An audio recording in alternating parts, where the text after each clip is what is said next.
الحمدللہ رب العالمین والصلاة والسلام علی سید الانبیاء والمرسلین نبینا محمد وعلی آلہ وصحبہ اجمعین اما بعد رب اشرح لی صدری ویسر لی امری واحلل عقدۃ من لسانی یفقہوا قولی۔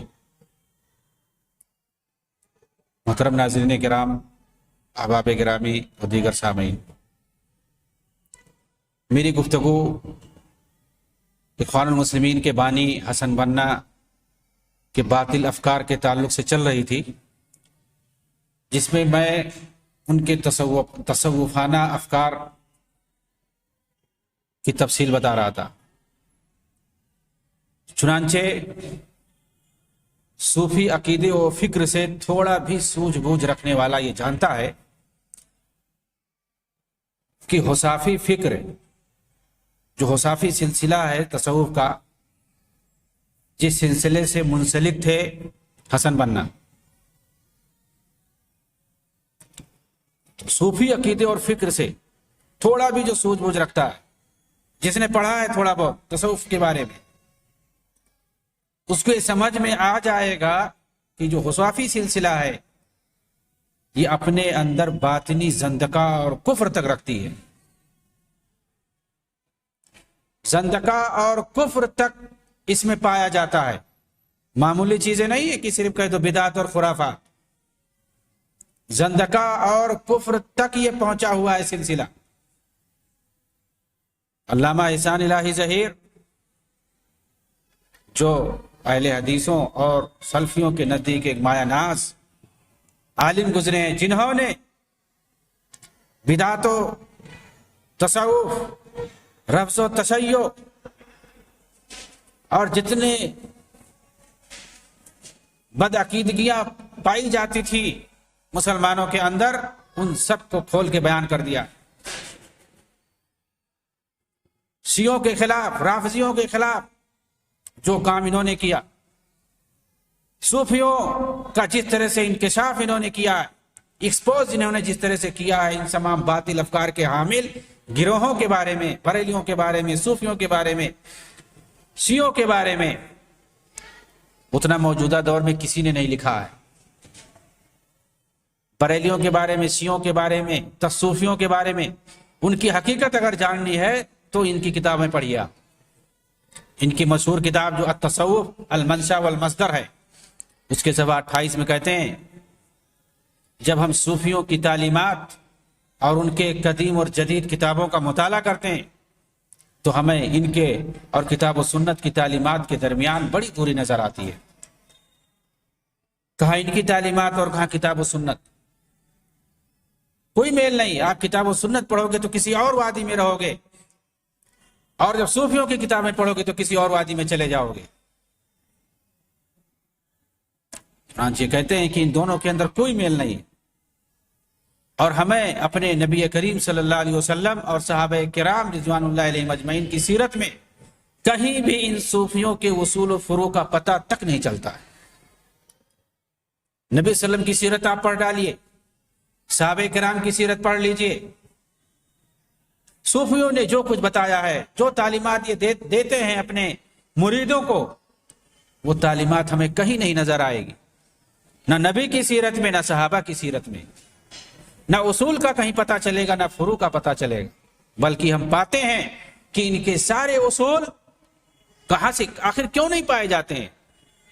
انہوں نے ان سے لیا ہی نہیں ہے۔ کہاں سے لیا ہے؟ عیسائی رہبانیت سے، ہندوسی برہمنیت سے، یہودی عزلت پرستی سے، اور بدھسٹ زہد دنیا سے۔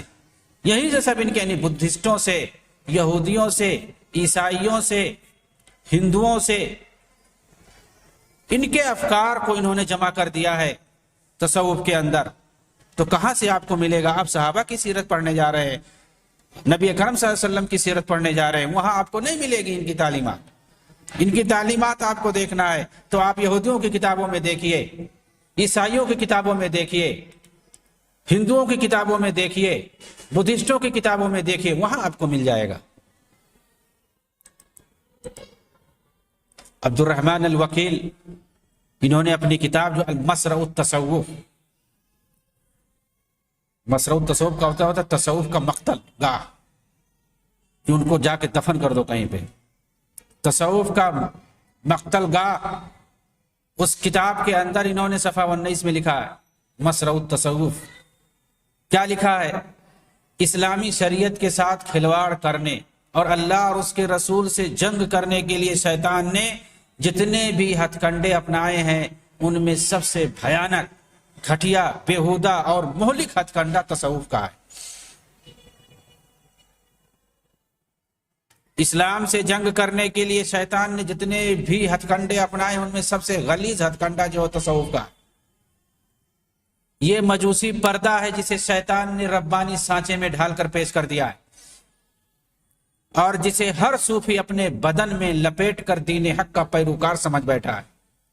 اس پردے کو کھولو تو اس میں آپ کو برہمنیت ملے گی، اس میں آپ کو بدھسٹ فکر ملے گی، اس میں آپ کو زرتشتی مجوسی دھرم ملے گا، اس میں آپ کو مانوی دین کا اہرمن و یزدہ نظر آئے گا، اس میں آپ کو دیسانی سوچ بھی دکھے گی، افلاطونی عقل اور غنوسی دماغ بھی دکھے گا، یہودیت کی ضلالت تو نصرانیت کی گمراہی دکھے گی، حتیٰ کہ بت پرستی کا سایہ تو جاہلیت کی جہالت نظر آئے گی۔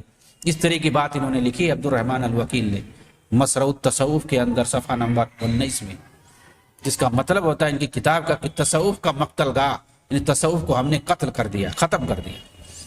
ایسا انہوں نے بخیا بھی دھیڑا اس کتاب کے اندر، اور دلائل سے ثابت کیا ہر چیز کو کہ تصوف کے اندر آپ کو نبی صلی اللہ علیہ وسلم کی سیرت کی کوئی چیز نہیں ملے گی، صحابہ کرام کی کوئی تعلیمات آپ کو نہیں دکھے گی، انہی ساری چیزوں کی تعلیمات آپ کو دکھے گی جس کو انہوں نے گنا دیا ہے کہ کر کے، کہ وہاں آپ کو برہمنیت ملے گی، بدھسٹ فکر ملے گی، اس کے اندر آپ کو زرتشتی مجوسی دھرم ملے گا، اس کے اندر آپ کو مانوی دین جو مطلب دو خدا جو مانتے ہیں، ایک ظلم کا اور ایک نور کا خدا ہوتا ہے ان کے یہاں، اہرمن اور یزدہ نام رکھا ہے انہوں نے۔ اہرمن جو ہے یہ ظلم کا خدا ہے ان کا، اور یزدہ جو ہے یہ نور کا خدا ہے، تو یہ مانوی دھرم کرے وہ چیز ان کو یہاں آپ کو تصوف میں ضرور مل جائے گا۔ دیسانی سوچ بھی دکھے گی، افلاطونی عقل اور غنوسی دماغ بھی دکھے، یہودیت کی ضلالت تو نصرانیت کی گمراہی دکھے گی، حتیٰ کہ بت پرستی کا سایہ تو جاہلیت کی جہالت نظر آئے گی۔ یہ ساری چیزیں آپ کو اگر دیکھنا ہے، ایک ساتھ تمام گمراہیوں کا مجموعہ اگر آپ کو دیکھنا ہے تو تصوف میں چلے جائیے اور صوفی بن جائیے، ساری جہالت آپ کو وہاں نظر آ جائے گی، دین کے علاوہ سب کچھ وہاں آپ کو مل جائے گا۔ شیخ صالح الفوزان نے اپنی کتاب حقیقت التصوف صفحہ 25 اور 26 کے اندر لکھتے ہیں، صوفیہ اکثر اپنے دین و عبادت میں، ان تمام معاملات میں، اپنے صوفی معاملات میں کتاب و سنت اور اتباع رسول کی طرف رجوع نہیں کرتے۔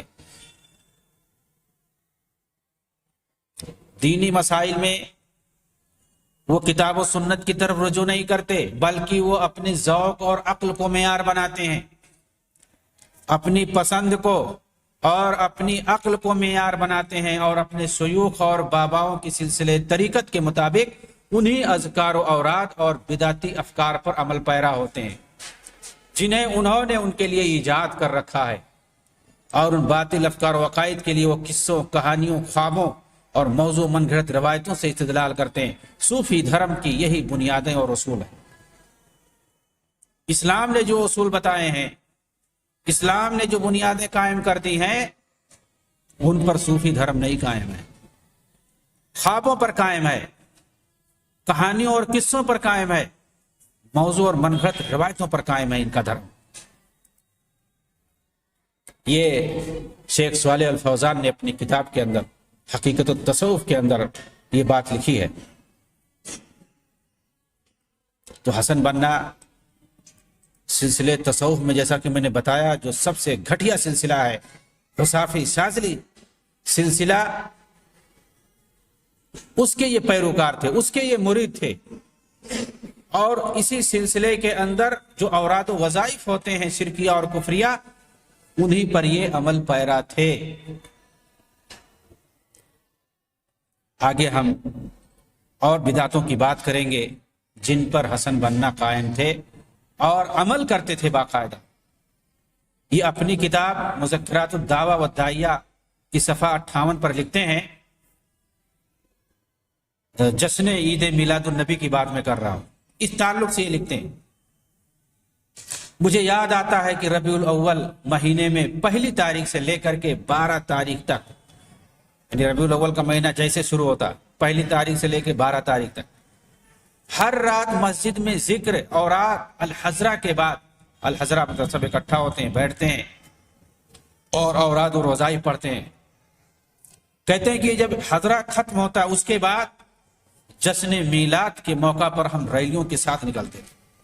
پہلے بیٹھ کر اجتماعی شکل میں، حضرہ بانی ہوتا ہے اجتماعی شکل میں بیٹھنا، اور ایک ساتھ ہو ہا وغیرہ جو ان کے اپنے انداز کے جو اوراد و وظائف ہوتے ہیں وہ پڑھنا۔ تو اس کے ختم ہونے کے بعد یہ کہہ رہے ہیں کہ اس کے بعد ہم جشن میلاد کے موقع پر ہم ریلیوں کے ساتھ نکلتے تھے، باہر نکلتے تھے، باہر ریلی لگی رہتی تھی، وہاں سے مسجد سے نکلتے پھر ان ریلیوں میں شامل ہو جاتے، اور اس ریلی میں ہم جھوم جھوم کر نعتیہ اور مدحیہ اشعار اور قصائد گنگناتے تھے، پڑھتے جاتے تھے۔ جابر رزق نے اپنی کتاب حسن بنا باقلام تلامذتہ و معاصریہ صفحہ 71-72 میں عبد الرحمن بنا کے واسطے، جو کہ حسن بنا کے بھائی ہیں، ان کے واسطے سے ان محفلوں کو دقت اور باریکی کے ساتھ بیان کرتے ہیں جن میں حسن بنا حاضر ہوا کرتے تھے۔ چنانچہ عبد الرحمن بنا کہتے ہیں حسن بنا جشن عید میلاد میں شریک ہو کر نعتیہ اور مدحیہ اشعار پڑھا کرتے تھے، اور یہ جشن اسی وقت سے منانا شروع کر دیتے تھے جب سے ربیع الاول کا چاند دیکھتے تھے، یعنی پہلی تاریخ سے، جیسا کہ انہوں نے اس سے پہلے خود کہا حسن بنا نے صفحہ 58 پر اپنی کتاب کے اندر مذکرات الدعوہ والتعیہ کے اندر، کہ ربیع الاول کا مہینہ شروع ہوتے ہی ہم لوگ مسجد میں بیٹھ جایا کرتے تھے، اور 12 تاریخ تک ہم حضرہ میں بیٹھتے تھے، اور اس کے بعد ریلیوں کے اندر نکل جایا کرتے تھے۔ وہی بات بتا رہے ہیں کہ جب سے ربیع الاول کا چاند دیکھتے تھے حسن بنا اسی وقت سے جشن منانا شروع کر دیتے تھے۔ چنانچہ ہم شام کے وقت جشن کے اندر ہر رات نکلا کرتے تھے، یہاں تک کہ 12 ربیع الاول کی رات آ جاتی تھی، ان ریلیوں میں ہم نعتیہ قصائد پڑھا کرتے تھے۔ انہی میں سے یہ شعر بھی ہوا کرتا تھا، جو نعتیہ اشعار گنگناتے تھے اس کی ایک مثال دے رہے ہیں کہ یہ شعر بھی اسی میں تھا۔ صلی اللہ علی النور الذی ظہر للعالمین ففاق الشمس والقمر، اس نور پر اللہ کی رحمت ہو جو ساری دنیا کے لیے ظاہر ہو گئی ہے، اور اس کے سامنے شمس و قمر بھی مدھم پڑ گئے۔ لوگ تو اس شعر کو گنگناتے تھے، مگر میں اپنے بھائی کے ساتھ درج ذیل اشعار پڑھا کرتا تھا۔ یہ جو نیچے آ رہا لوگ اس کو پڑھا کرتے تھے، صلی اللہ علی النور الذی ظہر للعالمین ففاق الشمس والقمر، اس نور پر اللہ کی رحمت ہو جو ساری دنیا کے لیے ظاہر ہو گئی، اور اس کے سامنے شمس و قمر بھی مدھم پڑ گئے۔ کہا یہ عام لوگ پڑھا کرتے تھے، لیکن ہمارے بھائی حسن بنا جس شعر کو پڑھتے تھے میں ان کو پڑھا کرتا تھا۔ وہ کون سا شعر ہے؟ آئیے سنتے ہیں۔ ھذا الحبیب مع الاحباب قد حضرا وسامح الكل فيما قد مضى وجرا لقد ادار على العشاق خمرته صرفا يكاد سنا يذهب البصر يا سعد كرر لنا ذكر الحبيب لقد بلبلت اسماعنا يا مطرب الفقرا وما لركب الحمى مالت معاطفه لا شك ان حبيب القوم قد حضر لا شك ان حبيب القوم قد حضر۔ ترجمہ کیا ہے دیکھیے اردو میں، یہ ہمارے حبیب مصطفیٰ ہیں جو احباب کے ساتھ حاضر ہیں، احباب کے ساتھ، ہمارے ساتھیوں کے ساتھ حاضر ہو گئے ہیں حبیب مصطفیٰ، اور سارے لوگوں سے سرزد سارے گناہوں کو معاف کر دیا ہے۔ نعوذ باللہ، اللہ کے رسول حاضر ہو گئے ہیں اور جو گنہگار ہیں ان کے گناہوں کو معاف کر دیا۔ وسامح الکل فیما قد مضى وجرا، فیما قد مضى، ماضی میں جو گناہ ہوئے ہیں، جو واقع ہوئے ہیں، ان سب کو معاف کر دیا۔ یہ عقیدہ ہے کس کا؟ حسن بنا کا۔ یہ شعر پڑھتے تھے خصوصی طور پر، عبد الرحمن بنا کر رہے، میں بھی یہی شعر پڑھتا تھا جو ہمارے بھائی پڑھا کرتے تھے۔ آگے دیکھیے کیا کہہ رہے ہیں، آپ نے عاشقوں پر اپنی خالص شراب کو پھیر دیا ہے، یعنی دے دیا ہاتھ سے۔ لقد ادار علی العشاق خمرتہ، اپنا خالص شراب اپنے عاشقوں کو دے دیا ہے اللہ کے رسول نے۔ صرفاً خالص شراب، یکاد سنا یذهب البصر، جس کی چمک نے نگاہوں کو خیرہ کر دیا۔ اے ساتھ تم حبیب مصطفیٰ کے ذکر کو دہراتے رہو۔ اے ہم فقیروں کے ہدی خواں، تو نے ہماری سماعتوں کو بھر دیا ہے۔ کیا ہو گیا ہے کہ لوگوں کے کندھے جھکے جا رہے ہیں، یقیناً قوم کے حبیب تشریف لا چکے ہیں۔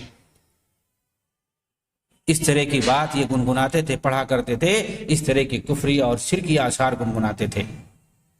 آخر گناہوں کو معاف کرنے والا اللہ کے علاوہ غافر الذنب کس کی صفت ہے؟ اللہ کی صفت بتائی گئی ہے غافر۔ آپ عبد الغافر نام رکھ سکتے ہیں، کیونکہ غافر جو یہ صفت ہے گناہوں کو معاف کرنے والا، یہ اللہ کے سوا کوئی نہیں معاف کر سکتا ہے۔ ہاں، آپ کے ساتھ کوئی زیادتی کرے، اس زیادتی کو آپ معاف کر سکتے ہیں۔ آپ کے ساتھ کوئی غلطی کر بیٹھے، آپ اس کو معاف کر سکتے ہیں، لیکن کوئی گناہ اگر کام کر دیا ہے تو اس گناہ کو آپ نہیں معاف کر سکتے، صرف اللہ معاف کر سکتا ہے۔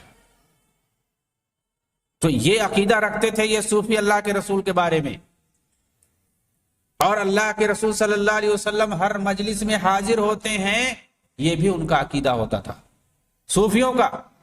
حاضر الحبیب مع الاحباب قد حضر، اپنے احباب کے ساتھ حبیب حاضر ہے، یعنی اللہ کے رسول کو مراد لے رہے ہیں کہ حاضر ہو گئے ہیں، سب کھڑے ہو جاؤ، یا رسول اللہ پڑھنا شروع کر دو، سلام کرنا شروع کر دو۔ کہاں کہاں اللہ کے رسول کو یہ بلاتے تھے، حاضر ہوتے تھے۔ یہ بے ادبی ہے، اس کے علاوہ اور کچھ بھی نہیں ہے اگر صحیح مان لیا جائے بفرض محال۔ تو آپ نہیں اللہ کے رسول کے پاس جا رہے ہو، ان کو بلا رہے ہو اپنی مجلس میں، کہاں کہاں بلا رہے ہو؟ کون ہوتے ہو آپ بلانے والے؟ آپ کو، آپ کیوں نہیں ان کے مجلس میں آپ کے پاس جا رہے ہو حاضری دینے کے لیے؟ یہ بے ادبی ہے اللہ کے رسول کے ساتھ۔ اور اس کے بعد کہہ رہے ہو کہ اپنے خالص شراب کو پیش کر رہے ہیں، اس سے بڑی بے ادبی کیا ہو سکتی ہے؟ آپ اپنی مجلس کو جمع کے رکھے ہو، خرافاتی مجلس، اور وہاں پہ اللہ کے رسول کو بلا رہے ہو شراب پیش کرنے کے لیے، شرم نہیں آتی ہے؟ ایسی بے ادبیاں اللہ کے رسول کے بارے میں یہ کرتے ہیں یہ صوفی، اور اس کو یہ لوگ دین سمجھ رکھے ہیں۔ ایسے کفریہ اور شرکیہ اور بے ادبی کی چیزیں اللہ کے رسول کے ساتھ ہی لوگ کرتے ہیں، اور اسی کو انہوں نے دین سمجھ رکھا ہے، اور اس کو گنگناتے ہیں، 12 دن تک یہی پڑھتے رہتے ہیں دن و رات۔ ان صوفیوں کے اس قول کہ یہ ہمارے حبیب مصطفیٰ ہیں جو اپنے احباب کے ساتھ حاضر ہیں، اس کا مطلب کیا ہے؟ رسول اللہ صلی اللہ علیہ وسلم جشن میلاد میں ان کے ساتھ حاضر ہوتے ہیں؟ نعوذ باللہ، یہ خرافات اور بدعات کرتے ہیں، اللہ کے رسول کو بھی اسی میں حاضر کرتے ہیں۔ اللہ کے رسول اپنی زندگی میں تو کبھی اپنا جشن منایا نہیں اپنے میلاد کا۔ اپنی برسی پر ہر سال برسی آتی ہے انسان کی، اس کے پیدائش کی سال تاریخ ہر سال آتی ہے وہ تاریخ، لیکن کبھی اللہ کے رسول نے برسی منائی؟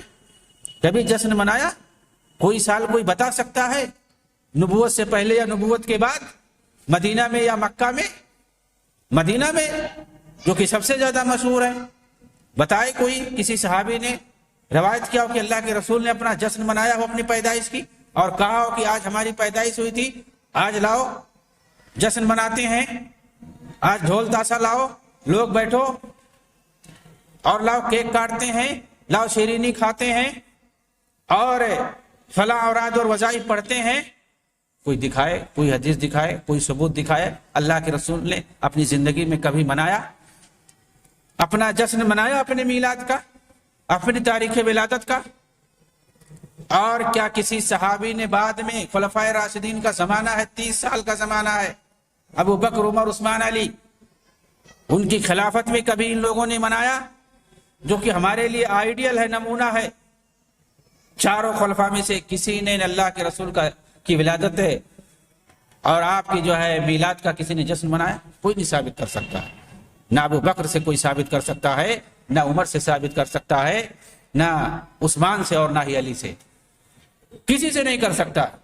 ان کے بعد بھی بنو امیہ کا پورا زمانہ ہے، 90 سال کا زمانہ ہے، 40 سے لے کر کے وہ 132 تک۔ آپ دکھاؤ، ایک بھی نہیں ملے گا کوئی آدمی کہ تابعین اور تبع تابعین میں سے، صحابہ کے بعد تابعین اور تبع تابعین میں سے بنو امیہ کا پورا زمانہ گزر جائے گا، آپ کو کوئی نہیں ملے گا آدمی کہ کسی نے اللہ کے رسول کو تابعین میں سے اور تبع تابعین میں سے، کیونکہ یہ پورا زمانہ جو میں بتا رہا ہوں آپ کو، خلافت راستہ اور بنو امیہ کا پورا زمانہ، یہ صحابہ، تابعین اور تبع تابعین کا زمانہ ہے، اور ان زمانوں کو اللہ کے رسول نے خیر القرون کہا ہے۔ یعنی سب سے بہتر زمانہ کا ہے، زمانوں میں سب سے بہتر زمانہ یہ ہے۔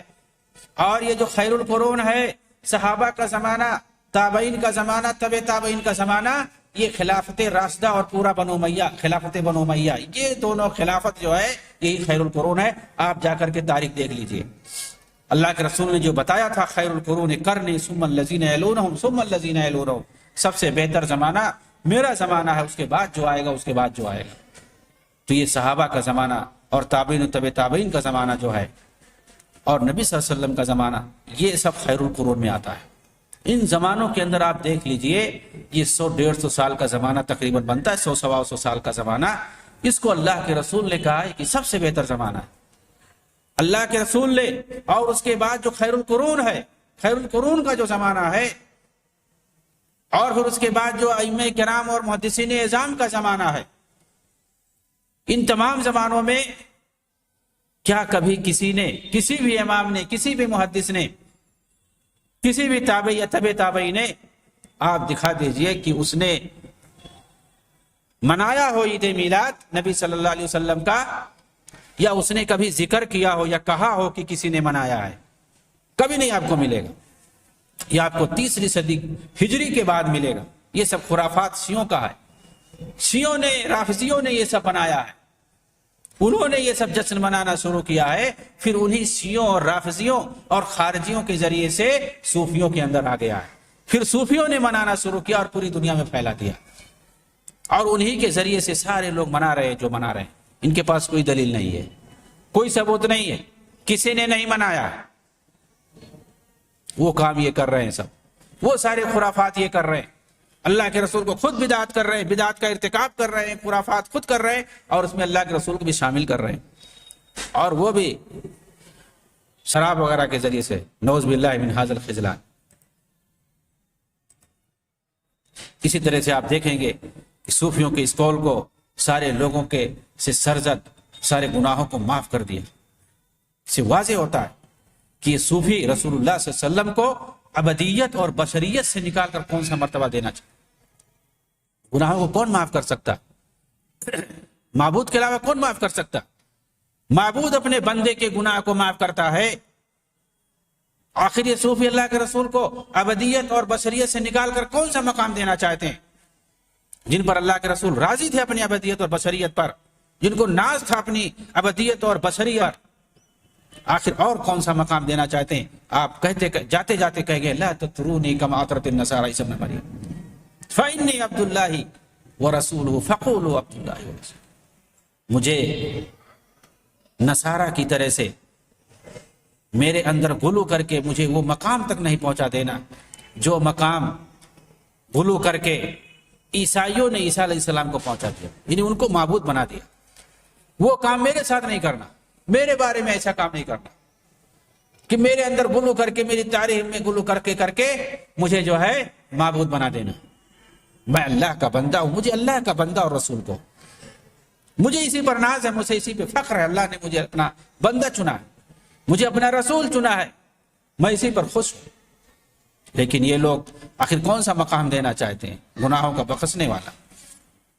اسی طرح ان صوفیوں کی اس قول کے اندر اپنے عاشقوں پر، اپنے عاشقوں پر اپنی خالص شراب کو پھیر رہے ہیں، جس کی چمک نے نگاہوں کو خیرہ کر دیا، یعنی اتنی چمکدار شراب ہے کہ نگاہیں اس سے جو ہے خیرہ ہو گئی، چودھیا گئی نگاہیں، دکھ نہیں رہا۔ وہ خالص شراب وہ اللہ کے رسول لائے ہیں پلانے کے لیے اپنے عاشقوں کو۔ یہ ساری بات ہے۔ اس سے مراد دراصل رات کے وقت ان صوفی ناچ اور رقص و سرود اور جذب و خمار کی تصویر کسی ہے۔ یہ جو رات کے اندر جو گھٹیا حرکت کرتے ہیں یہ صوفی، وہ رقص و سرور اور وہ خمار کی جو کیفیت ہوتی ہے اسی کی تصویر کشی کی گئی ہے در حقیقت اس شعر کے اندر۔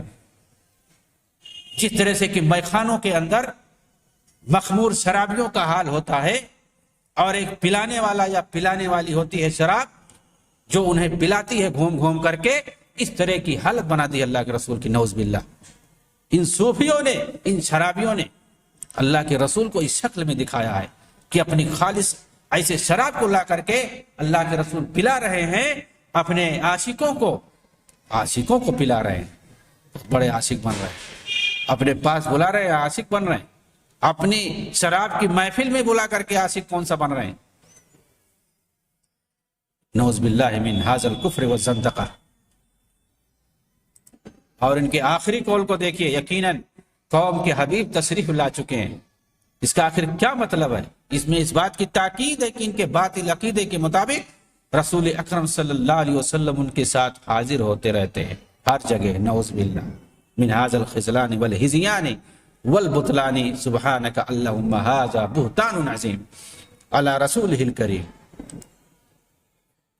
یہ ہر کوئی جانتا ہے کہ نبی کریم صلی اللہ علیہ وسلم کے نام پر جشن میلاد کا ایجاد مصر کے اندر زندیق رافضی فاطمیوں نے کیا تھا۔ اس سے پہلے اسے نہ تو رسول اللہ نے منایا، نہ آپ کے صحابہ نے منایا، جبکہ وہ ہمارے مقابلے میں ہر خیر و بھلائی اور نیکی کے کہیں زیادہ حریص تھے۔ اس کے باوجود اس میلاد کا ذکر شروع کی تینوں افضل صدیوں میں آپ کو نہیں ملے گا، بلکہ انہی افضل شخصیتوں نے آپ صلی اللہ علیہ وسلم کے اس قول کو روایت کیا ہے، من احدث فی امرنا ھذا ما لیس منہ فہو رد۔ جس نے ہمارے اس دین کے اندر کوئی ایسی نئی چیز ایجاد کی جو اس سے تعلق نہیں رکھتا ہے تو وہ مردود ہے، وہ مردود ہے۔ دوسری روایت میں کچھ اس طرح الفاظ ہے، من عمل عملا لیس علیہ امرنا فہو رد، یعنی ہر وہ عمل جو دین کا حصہ نہیں وہ مردود ہے۔ کوئی عمل اگر کرتا ہے لیکن ہمارے دین کے مطابق وہ عمل نہیں ہے تو وہ اسی پر مردود ہے، اسی پر لوٹا دی جاتی ہے، قبول نہیں اللہ کے دربار میں۔ تو ایسے مردود اعمال کرنے والے صوفی، اللہ کے رسول پر بہتان باندھنے والے، اللہ پر بہتان باندھنے والے، الزام لگانے والے اپنے آپ کو مسلمان سمجھتے تھے اور سب سے اچھا مسلمان سمجھتے تھے، دوسروں کو اس کی طرف، اپنے بدعت و خرافات کی طرف دعوت دیتے تھے۔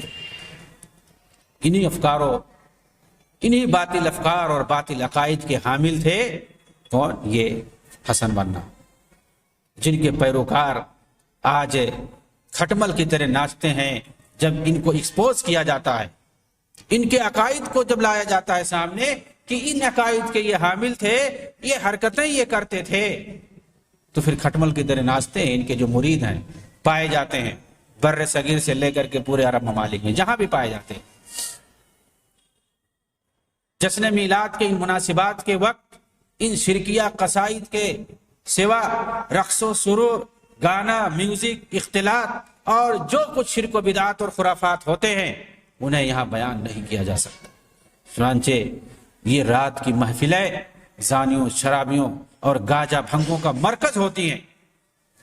ان کا مشاہدہ اگر کرنا ہے تو جاؤ الجزائر، ٹیونس، مراکش اور مصر کے خانقاہوں اور مزاروں پر رات کے وقت چلے جاؤ۔ ایسے ایسے آج اس میڈیا کے اندر ایکسپوز کر کے بتایا کہ ایسی ویڈیو موجود ہے کہ وہ لوگ ان مراکز میں، ان خانقاہوں اور ان مزارات کے اندر کیا کرتے ہیں، جتنے سجادہ نشین اور مجاور بیٹھے ہوئے ہیں وہ کون کون سا اسکینڈل کرتے ہیں، کون کون سے وہاں پر ایسے ایسے گندے کام کرتے ہیں، اور ان کی پوری ٹیم ہوتی ہے، یعنی گنڈوں کی ٹیم ہوتی ہے، اور وہ لوگ کون کون سی تجارت کرتے ہیں، گاجا بھانگ، نشہ چیزیں، اس طرح کی بہت ساری چیزیں وہاں پر باقاعدہ کیا جاتا ہے، اور کئی ایک اس طرح سے اسکینڈل سامنے آئے ہیں۔ تو اس طرح کے یہ اڈے ہوتے ہیں مزارات، وہاں دین کا کوئی کام نہیں ہوتا ہے، دین کے علاوہ سب کچھ ہوتا ہے، نعوذ باللہ۔ اور وہیں پر یہ جایا کرتے تھے، انہی خانقاہوں، انہی مزاروں پر، وہیں پر جا کر کے یہ سارے خرافات کرتے تھے اور لوگوں کو دعوت دیتے تھے۔ کون؟ یہ حسن بننا، جو اخوان المسلمون کے بانی ہیں اور جن کے مرید اس وقت جو ہے کھٹمل کی طرح ناچ رہے ہیں۔ اللہ تعالیٰ ان کھٹملوں سے بچائے، آمین۔ وآخر دعوانا الحمدللہ رب العالمین۔ السلام علیکم ورحمۃ اللہ وبرکاتہ۔